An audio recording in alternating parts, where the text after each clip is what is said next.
जिल्लाका IQ टेस्टको pattern Nepal अधिराज्यभरिका A+ ल्याउने SCE स्टुडेन्ट्सहरू त्योमा 246 all together people, veteran people, academic smart people around us.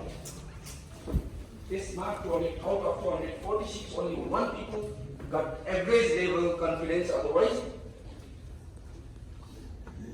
yes, most important one is backbone is confidence. Your confidence about our nothing is impossible. Everything you can make possible. Your confidence कहाँबाट build up गर्ने? The root of confidence is this breathing technique, which I am going to teach you, deliver you within this short time, 5 minutes. यो अहिले हामी प्रिसेयर गर्ने military हैन staff कलेजको अनि भइरहेको इन्स्ट्रक्टर एकाडेमीमा पनि स्टाफ कलेजमा पनि सबैले सिक्न भइरहेको छ। नेपालमा बिस्तारै बिस्तारै यसको ट्रेन आइरहेको छ। Me myself, Rajendra Krishna, म यो फिल्डमा लास्ट 17 years देखि here in this your teaching field हो। पढ्ने क्रममा विशेष गरी असै इन्सपेक्टर क्याडेटहरू सेक्युरिटी एजेन्सीहरूलाई तयारी गर्ने मान्छे यसो हेरेर उनीहरूले त्यसको 2 निर्देशन गरेर यो मान्छे निकाल्छ मसँग त्यो Yes, this is true. This is true, guys.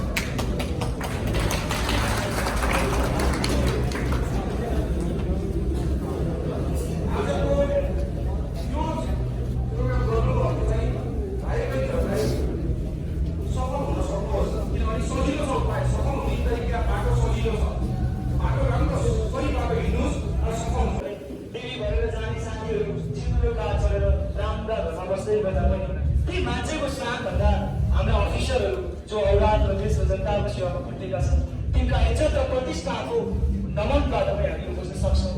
यो देशमा यो जनताकै सेवाका मार्फत तपाईँको आफ्नो पर्सनालिटी डेभलप गर्दै तपाईँले आफूलाई म को हो भन्ने पहिचान दिलाउने सङ्गठन पनि हो। तपाईँ कुनै पनि काममा छिर्नु अघि र कुनै पनि ठाउँमा जानु अघि अनि त्यहाँ के पाउँछु र के गर्छु भन्ने कुरा जान्न जरुरी छ। तपाईँ तयारी गर्दै हुनुहुन्छ, बुवाले दिइहाल्न, भाइले दिइहाल्न, साथीले पनि भयो, कलेज पनि भयो, अथवा उनले गएर पढ्यो न असै इन्सपेक्टर दियो न भइदिइहाल्छ कि भनेको भन्न आउँदै हुनुहुन्छ भने त्यो तपाईँको सपनामा मात्रै सीमित रहन सक्छ। यदि तपाईँ यो आइसकेपछि मैले पाउने मेरो भोलिको करियर के हुन्छ, मेरो लाइफस्टाइल कहाँ चेन्ज हुन्छ, मेरो आफ्नो अस्तित्व कहाँ पुग्छ यो कुरा जान्दै र बुझ्दै आउनु भएको छ भने पढ्दै गएर पनि निद्रा लाग्दै हेर्छ। मानव शरीर नै हो, कतिपय कुरा खानपानको कुरामा ख्याल गर्नु पर्ने कुरा म बिचमा जोड्छु। तयारी गर्ने क्रममा पारिवारिक समस्याहरू आउन सक्छन्, व्यक्तिगत समस्याहरू आउन सक्छन्, विभिन्न साथी सङ्गीत समस्याहरू आउन सक्छन्, कसैलाई सँगसँगै सक्छ 24 घण्टा फेसबुक चलाएर पनि 24 वर्ष पुग्यो भने के भनेर लाग्छ। यस्तै भावनाहरू हुँदै आउँदा तपाईँ सबै चिजलाई टाढा राखेर तपाईँलाई चाहेको चिज कि त गणतन्त्र हो कि त वहीँलाई तारा हो, त्यो चिज हेर्नुहोस् त आकाशमा रहेको तारा हेर्न मात्रै सजिलो लाग्न सकिन्छ है। गणतन्त्र त्यस्तै, त्यसको लागि तपाईँसँग भित्र यस्तो मोटिभ जाग्नुपर्छ, त्यो मोटिभ जतिखेर पनि तपाईँको कन्टिन्युअसली इफोर्ट लाग्नुपर्छ। भनिन्छ मैले धेरै बेलामा भन्ने गर्छु वर्ल्ड कपमा शुभेच्छा पनि छ। मैले सुरुवात गरेँ तपाईँलाई चेन्ज भएको सिलेबसबाट। अहिले चेन्ज भएको सिलेबसमा फिजिकलको 50 मार्क्स धेरै साथीहरू छ, विभागीय साथीहरूले त्यति धेरै ध्यान दिनुहुन्न। मेरो जीवनमा ट्रेनिङको लामो समयमा एउटा मात्रै चिज सिकेँ, मैले जीवनमा नसिकेको चिज। त्यो चिज के रहेछ भने मैले तयारीको क्रममा सिकेको चिज, मैले धेरै मोटिभेसनल स्पिच सुनेँ, धेरै भिडियो हेरेँ, दुनियाँलाई मैले मोटिभेट गरेँ, तर म आफै के चिज कमजोरी छ भनेर खोज्दै गर्थेँ। मैले एउटै चिज पाएँ जीवनमा, म जे काम गर्छु त्यसमा 100% दिन्छु। तपाईँ जेमा लाग्नुहुन्छ जब त्यसमा 100% दिन थाल्नुहुन्छ सफलता तपाईँकै हातमा हुन्छ। हामी सुरुवात गर्दै गर्छौँ, कहिले कोही आयो भन्नुहुन्छ, अब आइहाल्यो यहाँ भोलि पढ्न आयो, च्याप्टर सकिनु आयो, 12 बजी सकिन्छ, यो 12 बजी मध्यरात भुत्त हेर्छ भन्छ नि के भन्ने हो, यो बन्दै गर्यो। बिहान 4 बजी उठ्यो, अलार्म बज्यो, एकचोटि त्यसलाई फेरि म्युट गऱ्यो, फेरि अर्कोचोटि गऱ्यो, गर्दै गर्दा हामीले जुन चिजमा लगानी गऱ्यौँ, जुन चिजमा समय दियो, त्यो चिजमा तपाईँले 100% लगानी दिनुभयो भने मात्रै नै तपाईँको सफलता तपाईँको हातमा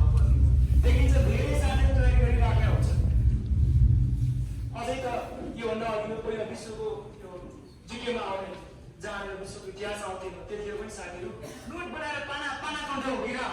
अब तपाईँले मेहनत र 100% जोड दिने कुरा एकातिर रह्यो भने मैले के पढ्ने कति पढ्ने कसरी पढ्ने यो तीनटा चिजलाई SQ3Rले गर्छ। हामी कसरी गयो भने मैले पढ्ने कुरा र मलाई इक्जाममा सोध्ने कुरा बिच मेल खान्छ, मैले तयारी गर्दै गरेको कुराले मेल खान्छ। पढेको पढै हुन्छ साथीले बाले आमाले हेर्दा पनि रात पनि छोरी सुत्दैन हुन्छ कुनै अर्कै आउँछ साथीहरू त्यतिकै मेहनत त्यही लेभलले गरेर आउँछ। अर्कोको नाम निक्लिन्छ मेरो निक्लिएन भन्नुहुन्छ त्यहाँनिर केही केही चिज कम्पिटिसन भन्ने हामीले जान्न जरुरी छ। त्यसैले मैले सुरुमा भने यहाँलाई हामीले पढ्ने मेथड्सको बारेमा युनिभर्सली धेरै मान्छेले रिसर्च गरेर फाइन्ड गरेको कुरा SQ3R भन्नुहुन्छ। पहिलो कुरा तपाईँ पढ्ने मेटेरियल के हो त्यो कुरा सर्च गर्न जरुरी छ। मलाई के पढ्नुपर्छ के पढ्न जरुरी छैन। अहिले आइक्यूमा तपाईँको दुईटा नयाँ टपिकहरू छ। कति साथीहरू आइक्यू चाहिँ दुःखदेखि सोधेको अन्तिमसम्म गुटुङटुङ ब्यागा नै गर्छ। इक्जाममा सोध्ने के हो मतलब छैन, आउनुपर्ने के हो जानकारी छैन, तर तपाईँ के गर्दै गर्नुहुन्छ त्यो तपाईँले दिएको तपाईँ प्राइड छ। त्यो संगठनमा आउनको लागि भोलि औलाद र कटिङ बेलामा तपाईँ एउटा इन्स्पेक्टर लेभलको जुन अफिसर लेभलको मान्छेको डिसिजनले आम लाखौँ मान्छेमा फरक पर्छ। एउटा हजारौँको भिडलाई तपाईँको बोलेको दुईटा शब्दले मन्त्रमुग्ध भएर नियन्त्रण गर्न सक्ने क्यापासिटी तपाईँमा हुनुपर्छ भने तयारीको बेलामा पनि तपाईँ त्यत्तिकै कन्सर्न गरेर लाग्न जरुरी छ। त्यसैले पहिला तपाईँले मेटेरियल सर्च गर्नु यसबाट र इक्जाममा के क्वेसन आउँछ विगत 10 वर्षदेखिको क्वेसन पढेर हेर्नु भने साथीहरू त्यो एसएलसीमा 98% लिएर आएको, प्लस 98% लिएर आएको, ग्रेजुएटमा 92% लिएर आएको यस्ता सपनाहरू सोधिदिनुहोस् त्यो लोकसभा पास हुँदैन। ती मान्छेहरू कतै न कतै गइसक्यो होला। तपाईँलाई अझै पनि पर्सेन्टेजको घमण्ड लाग्छ म सक्छु मेरो त स्कुल लेभलमै ब्याकग्राउन्ड यस्तो हो भन्नु भने भनेर स्कुलमा पढ्नु नेपालको सुवास हुने नेपाल संविधान कहाँ पढ्नु होला आइक्यू कहाँ पढ्नु हो त्यसै तपाईँले गर्नु तयारी पुराना कुराहरूलाई ब्याकग्राउन्ड राख्नु छुट्टै कुरा हो। तर त्यसलाई तपाईँले अब नयाँ आउने क्वेसन कस्तो प्याटर्नको हुन्छ अझै अहिले सिलेबस चेन्ज भएको छ कुन प्याटर्नमा अहिले क्वेसन आउन सक्छ भनेर 5-7 वर्षको क्वेसन तपाईँ एनालाइसिस गर्नु छ हेर्नु हो भने बोर्डको क्वेसन मात्रै हेर्दा मुनिकी फौजदारी कानुनसँग धेरै पढिसक्नु भएको छ होला। र 4 देखि 30 सम्म अनुसन्धान संस्थामा पिरियड जसमा सबै साथीहरू पढ्ने चिज अन्तर्राष्ट्रिय हिरासत गर्ने कुराहरू पढ्थे। अहिले क्वेसन बढी छिप्टी गरेको संविधान कन्दै गरे भने राष्ट्रपतिको काम गर्दैको अधिकार आयो के लेख्नु के लेख्नु। त्यसरी पढ्ने कुरामा तपाईँले अलिकति यो चिजबाट के इम्पोर्टेन्स छ भन्ने चिज त्यो लेभलमा आउने साथीलाई पक्कै पनि थाहा हुन्छ। तपाईँले त्यो चिज चाहिँ जेनरलाइज गर्नु जरुरी छ। हेर्नुहोस् न संविधान दुरुस्त हो के भन्छन् साथीहरूले उल्टो सुल्टो दुवै भन्छु भन्छन् भन्न त राष्ट्रपतिको काम गर्दै कहाँ सिक्रेट छ त्यो त सुरुदेखि अन्तिममा बिचमा आउँछ त्यो त आउँदै आउँदैन नि। त्यसैले तपाईँले पढ्ने तयारी गर्ने चिज चाहिँ क्वेसनको प्याटर्नमा जान जरुरी छ। मैले के पढ्यो भने इक्जाममा के क्वेसन सल्भ गर्न सजिलो हुन्छ मैले कसरी लेख्न सक्छु भनेर क्वेसन बनाउनुहोस्। पहिला आफूलाई पढ्ने हो त्यो 3टा आर्को विधि छ। पहिला तपाईँले एकचोटि रिड गर्नुहुन्छ त्यसलाई रिडिङ गर्नुहुन्छ रिभ्यू गर्नुहुन्छ यति 3चोटि पढेपछि तपाईँलाई चाहिने चिज आउँछ।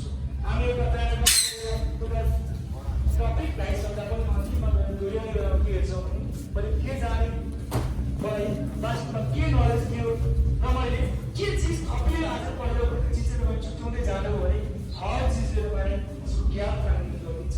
त्यसको लागि चाहिँ तपाईँले आफूसँग पढ्ने चिजलाई अलिकति सुधार गर्न भन्ने सजेसन पनि हो। बाँकी र लेख्ने तरिका धेरै साथीले धेरै भोलि लेख्ने केसमा ती चिजहरू आउला भोलि तपाईँले लेख्ने चिज अरू प्याराग्राफले गर्नु आइसकेर त्यो चिजबाट गाडीको शुद्धता देखिँदा नेपाल लेख्ने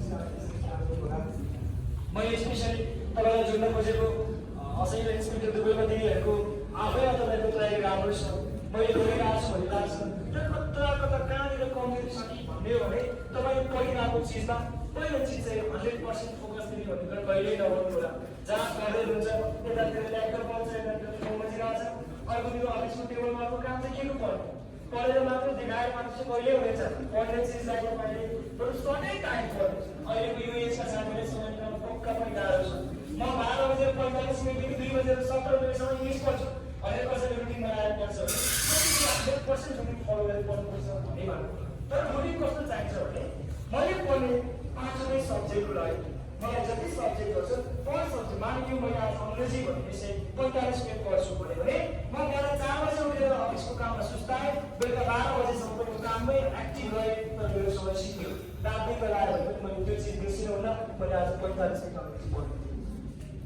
तपाईँ टाइम लिनुहुन्छ रुटिन बनाउनुहुन्छ मजाले कम्प्लेन्सहरू पढ्छु तर रुटिनमा फलो गर्न सकिएन भने त्यसको बाटो बनाएर गाडी कुदाउनुभन्दा खाली बाटो उपलब्धि भए जस्तै तपाईँ बनाएको रुटिनको काम सक्नु भएन भने केही काम गर्दैन।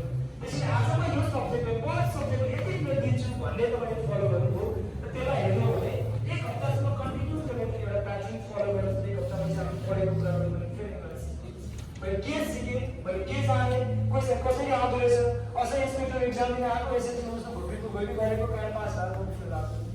सबैको नाम मैले सबैको छ, मेरो चाहिँ पत्रिकामा पनि कोही छैन, धेरै नाम पनि मैले लेख्नु पर्ने। त्यसैले अबको क्वेसन हेर्नुहोस्, तपाईँले सोचेको जस्तो बुकमा पढेको टिकटु कन्डा लेखेको क्वेसन छ। हेर्नु होला। So, let me start with comprehension.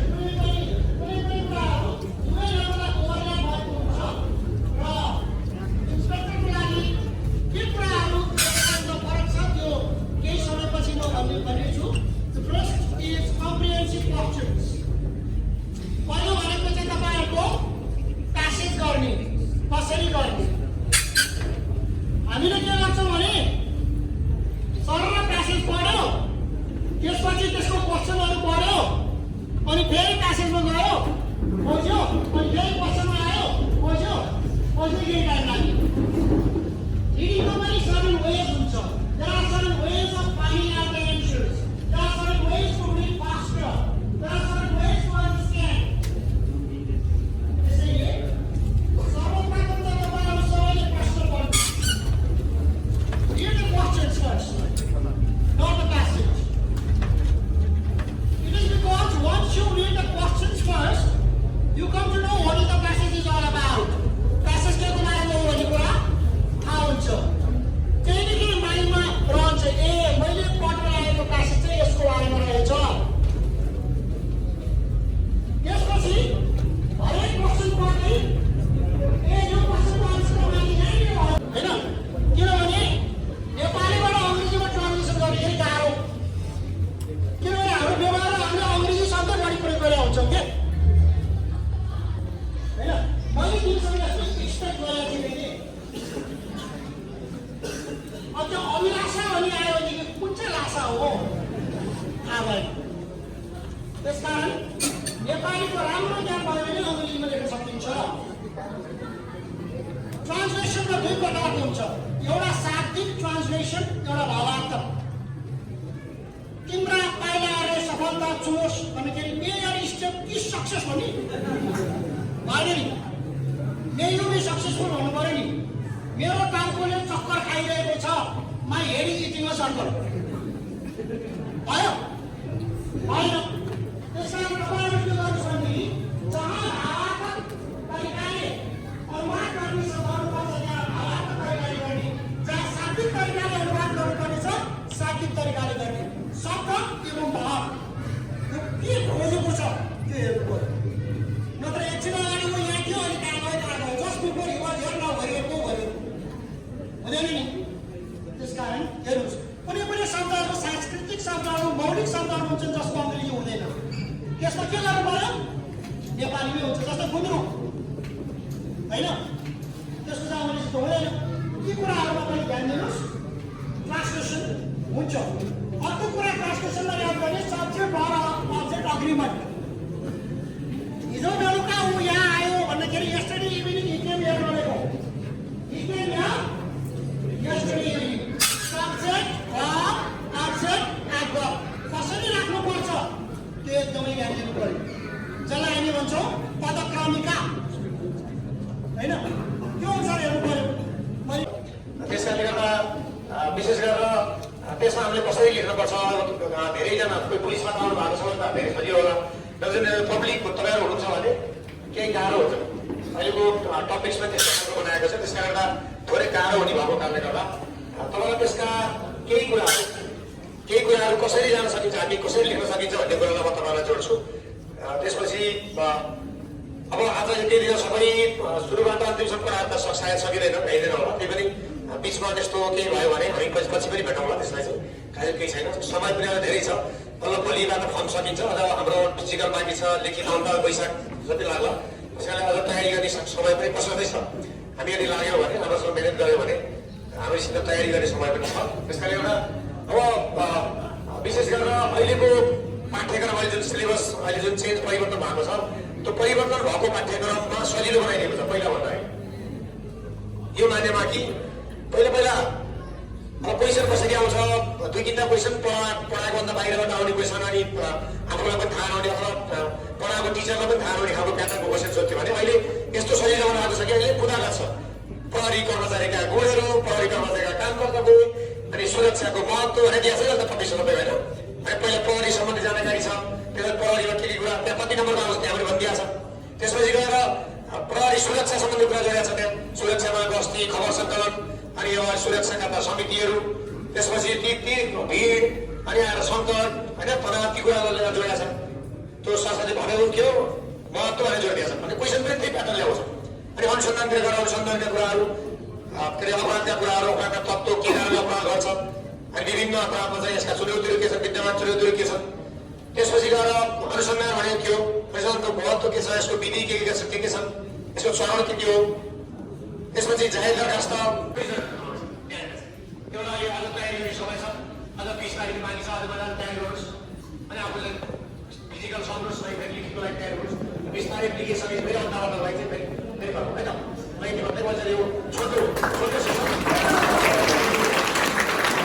अब क्लासमा गइसकेपछि त्यो क्लासले त्यो खालको आँट साहस हिम्मत दिन्छ अहिले कतिजना भाइ बहिनीहरूलाई यहाँ 10जना साथीहरूको अगाडि उभिएर बोल्न लाग्यो भनेदेखि आवाज नआउन सक्छ होइन कति यहाँ बहिनीहरू हुनुहुन्छ त्यो बहिनीहरूले चाहिँ महिला हिंसा भनेर चाहिँ धेरै कुरा चाहिँ सुनिरहनु भएको छ तर महिला हिंसाको बारेमा बोल्नु त भन्यो भने त्यो 2 लाइन 4 लाइन बोल्न पनि आउँदैन त्यो के हो भने बोल्ने बानी नभएको त्यस्ता बोल्ने पोइन्टहरू कति हुन सक्छन् त्यसलाई कसरी मिलाएर लाने कसरी मिलाएर बोल्ने दिइएको समय हुन्छ समयभित्र सक्नु पर्यो सबै कुरो आफूले बोलेर भ्याउनु पर्यो अनि अब त्यसलाई प्रेजेन्टेसन दिनु पर्यो एकदमै आकर्षक हुनु पर्यो हो यी यस्ता कुराहरू चाहिँ अहिलेको यो भित्र सिलेबसभित्र पाठ्यक्रमभित्र पारिएको हुँदा यसमा विशेष जनाखो भएर अनि फेरि बुझेर आफू चाहिँ सेलेक्सनमा पर सक्ने हिसाबले चाहिँ तयारीमा रहन सबै भाइ बहिनीहरूलाई म अनुरोध गर्छु हामीहरू यहाँ कतिपय भाइ बहिनीहरू चाहिँ के रह्यो भने के यो इन्स्टिच्युटले गरे हो कसले गरे हो यसो गरे हो भने चाहिँ एउटा क्वेरिजहरू चाहिँ रहेको पायो इन्स्टिच्युट भन्ने बित्तिकै कुनै पनि त्यस्तो नेगेटिभ एटिच्युड राख्नुपर्ने जरुरी छैन यसमा के हो भनेदेखि आफूले जान्न बुझ्न सक्ने ठाउँ जहाँ जति छ त्यहाँ गएर गरेर हुन्छ त्यो जान्ने बुझ्ने ठाउँ हो हरेक कुरा जानेको बुझेको कुराले चाहिँ आफूलाई पछि के छ शार्पन गर्छ अथवा त्यसलाई तिखो बनाउँछ आफू चाहिँ धारिलो भइन्छ त्यो कुराको लागि चाहिँ जहिले पनि सिक्न बुझ्नको लागि चाहिँ तत्पर रहनुपर्छ र यहाँ जहाँसुकै गए पनि सिक्ने वातावरण कहाँ छ त्यो कुरालाई चाहिँ आफूले छान्ने हो पहिला हामी कुनै बेलामा जस्तो म अहिले 4 वर्ष पुरा भइसक्यो रिटायर भएको 30 वर्ष पेन र पेपर राख्नु पर्यो कोरोना भाइरसको नाम जान्नु पर्यो एक्ज्याक्ट नेम समथिङ 19 भनिरहेको छ भट्यो होइन मैले इक्जाम्पल भनेको यहाँलाई होइन त्यो त अब यहाँले चाहिँ कन्फ्युज हुनु भएन ट्याक्कै नाम जान्नु पर्यो त्यसको इक्जाम्पल भनेको होइन यस्तै अब कुनै कुरा नयाँ डेभलप हुन्छ नि भयो भोलि नै एउटा डेभलप हुन्छ होला त्यस्तो बेलामा यहाँले के गर्नु पर्यो राइट एन्सर टिप्नु पर्यो त्यसको स्पेलिङ मिनिङ टिप्नु पर्यो अनि त्यसमा अलिकति ओरिएन्ट भइराख्नु पर्यो भनेको अर्काले केही भन्यो अन्तर्वार्ता दिइरहेछ कसैले विदेशी कुनै म्यागजिनमा कुनै कुरा आयो भने तपाईँले त्यो खोज्नु पर्यो नेटमा पनि तपाईँले कोरोना टाइप हान्नतिर यसो टाइम मिल्दाखेरि कोरोनाको बारेमा अलिअलि जान्न पर्यो इक्जाम्पल भनेको मैले यहाँलाई अब परीक्षा पास गर्ने म केही टिप्स सिकाउँछु यहाँलाई मैले जिन्दगीमा म कहिल्यै फेल भएन भाइ बहिनी मैले 100 भन्दा बढी जात दिएँ 100 भन्दा बढी जात जिन्दगीमा मैले पुलिस भएर मात्रै पनि 30-40 वटा जात दिएँ म कुनै जाँचमा पनि फेल भएन त यसको मतलब म ब्रिलियन्ट होइन म समय पढेका अलि राम्रो नम्बर ल्याउने साथीहरू कोही इन्जिनियर छन् राम्रा डक्टर छन् म ब्रिलियन्ट होइन तर हो के भने ओरिएन्टेसन इम्पोर्टेन्ट हो मैले यहाँलाई बुझाउनु खोजेको त्यति मात्रै हो म कस्तो थिएँ होइन म तपाईँ जस्तै थिएँ तर अब के हो मैले ओरिएन्टेसनलाई अलिकति चेन्ज गरेँ जस्तै 1 नम्बर त दिमागमै यहाँले के भुल्नु पर्यो भनसुन भन्ने भुल्नु पर्यो एकदमै वास हुनु होला कि मेरो कोही मान्छे छ कि छैन मैले मन्त्री चिनेको छ कि छैन आइजिपीलाई मैले चिनेको छु कि छैन अब मलाई त्यसले सपोर्ट गर्छ कि गर्दैन भन्ने चिज चाहिँ वास गर्नु होला पुरै दिमागबाट हटाइदिनुहोस् त्यो कहीँ चाहिँदैन तपाईँलाई बिल्कुलै, किनकि मैले आजभन्दा 4-5 वर्ष अगाडिको जाँचमा त मैले देखिनँ हामीले गरेनौँ त्यो भनेपछि अहिलेकोले कसैले गर्दैन त्यो चाहिँ। यदि कसैले यहाँलाई म ल फारम सारम भर अनि तेरो नम्बर सम्बर दे, म चाहिँ यसो मद्दत गर्छु तँलाई, मैले मान्छे चिनेको छु भन्छ भने कृपया त्यो बाटो छोडिदिनुहोस्। थ्याङ्क यू, धन्यवाद भन्नुहोस्।